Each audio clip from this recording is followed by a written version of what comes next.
So what is up guys, for today's video I'm gonna show you how to install a LED light on our motorcycle, which is a Bajaj Ct 125, and you're watching here on KStream, so stay tuned.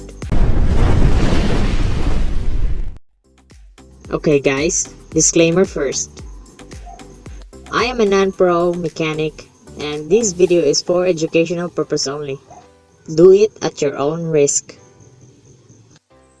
So sa mga gustong gumaya ng wiring o sa mga mag-i-install ng LED light katulad ko, make sure guys na subaybayan nyo itong video na to hanggang sa huli. Don't skip para wala kayong ma-miss na mga instructions given guys, para hindi masunog yung ating motor. Ito na guys yung mga wire. Kukunin muna natin yung kanilang rubber na pumoprotection sa kanila from getting wet or from getting soaked of water. Ibig sabihin guys, yan yung nagpoprotekta itong mga para sa tubig na pag umuulan o pang mag-washing guys, hindi mababasa itong mga wire at magiging grounded.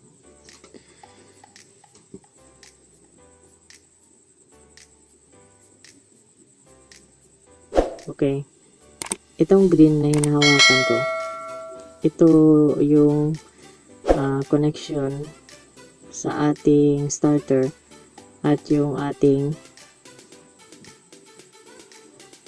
ilaw. So yung gagawin natin ay i-connect natin dito guys sa wiring ng ignition switch, pero itatap lang natin ito sa isang wire which is color brown. Gagamitin natin doon sa wiring na nakakonect sa starter ay yung kulay yellow at yung brown.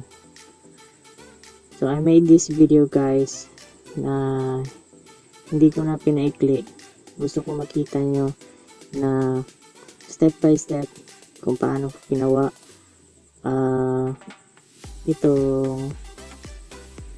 kung paano ko in-install itong LED light natin. Una guys, kukunin muna natin itong lock nya, then mas mabuti na meron kayong screwdriver na maliit para makukuha yung lock nito. Then after na makuha nyo itong color yellow, ginagawa natin ito kasi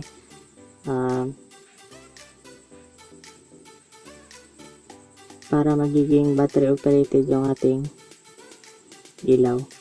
So hindi na siya magdedepende kung papaandalin pa natin yung ating motor bago siya umilaw. So kahit na nakapatay yung ating makina, naka-off yung ating motor, ay pag isusi natin kahit hindi umaandar yung makina, ay pwede siyang gamitin yung kanyang ilaw. So pinapakita ko sa inyo guys kung paano kukunin itong lock nya at paano ibabalik. Ayan.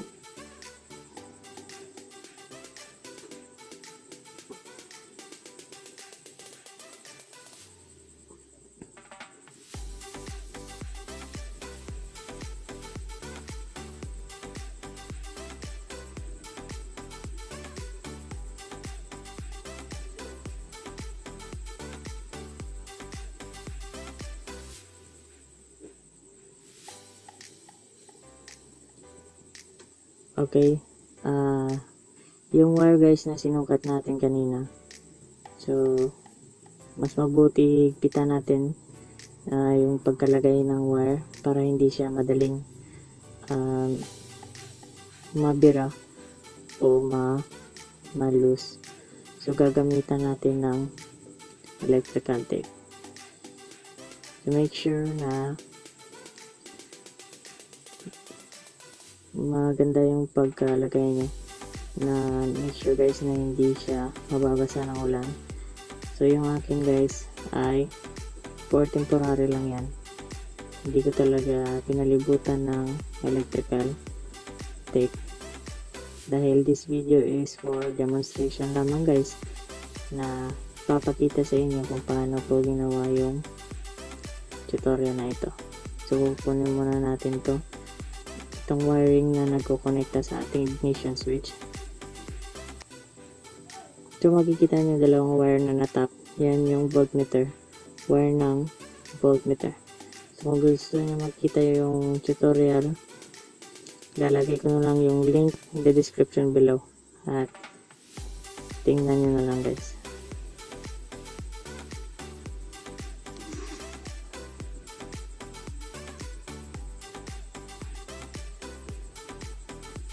Okay, make sure na yung wire ay hindi messy, or ibig sabihin ay doon lang talaga sa brown siya nakatap, kasi pwedeng masunog guys yung inyong wiring nito.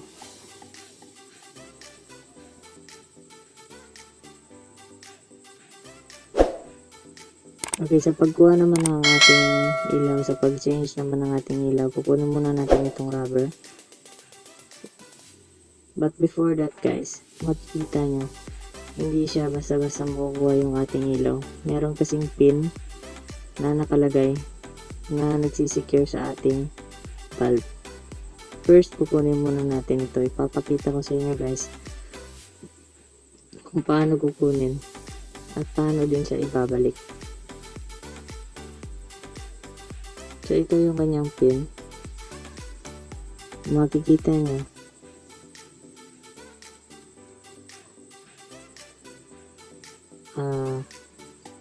dyan ho siya nakalagay. Ayan. Then ilalak siya doon sa dulo o sa kabila din guys.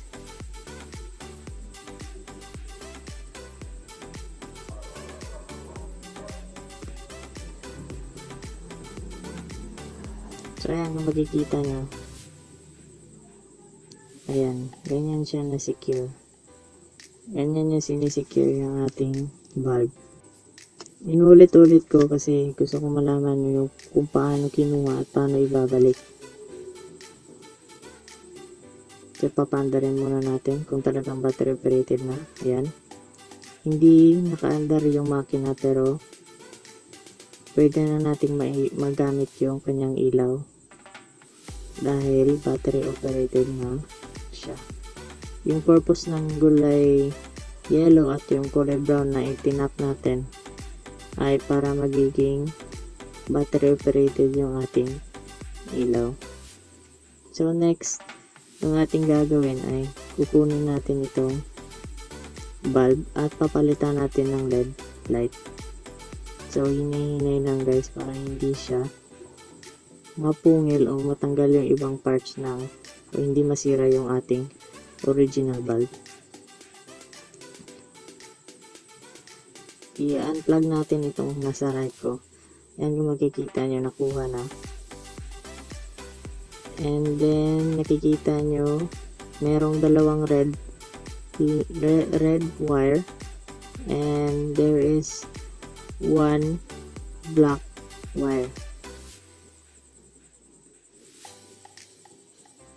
Itong LED light guys ay 6 LED. 6 LED siya. And sa ngayon, hahanapin natin kung saan yung low at kung saan yung high niya.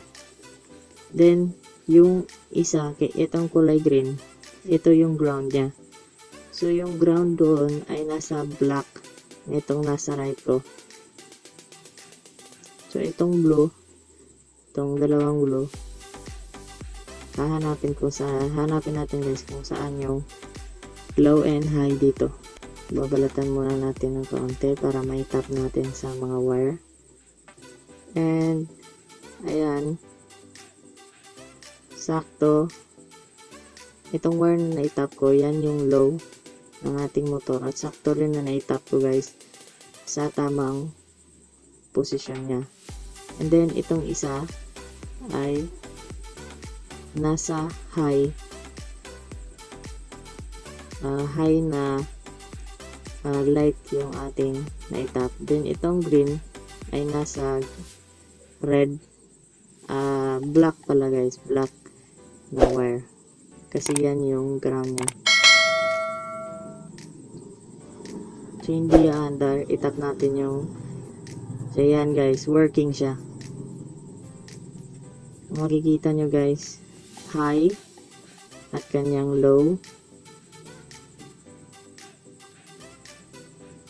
Fortunately guys, ay naitap ko yung mga wire sa tamang paglalagyan nila. If mali naman sa inyo, kung gusto nyo malaman talaga, pwede kayong gagamit ng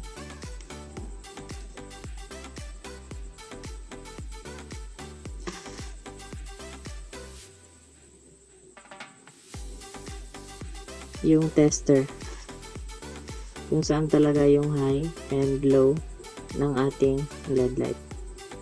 Yan, successful na ating pag-wire at pag-i-install ng LED light.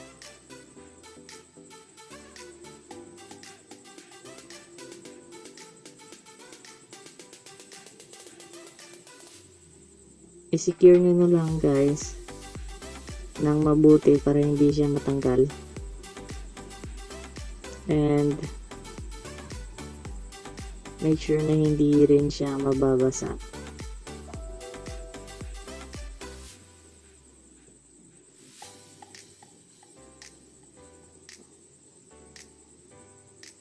So 100% working.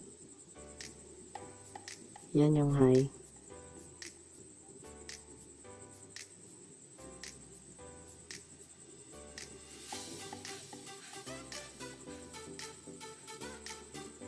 Yung green ay for ground. May kakabit natin siya sa kulay black na nasa right ko. Yung dalawang red ay para sa high and low.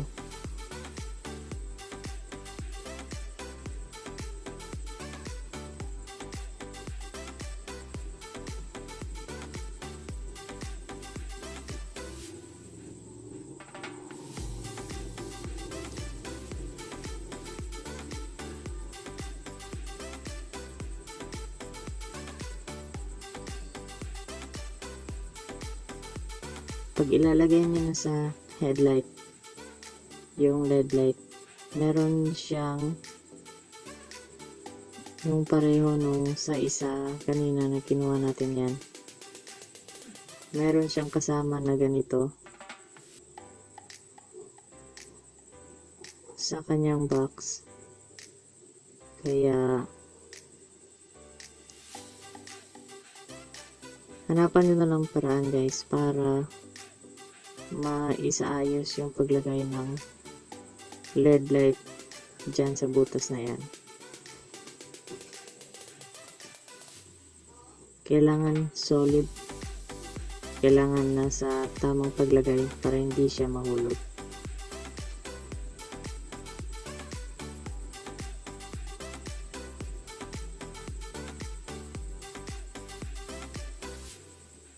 Basta tandaan nyo lang guys,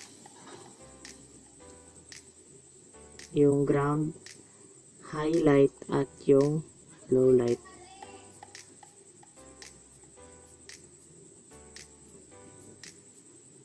Okay guys, for today, yan lang muna ang may tuturo ko sa inyo. I hope you like the video.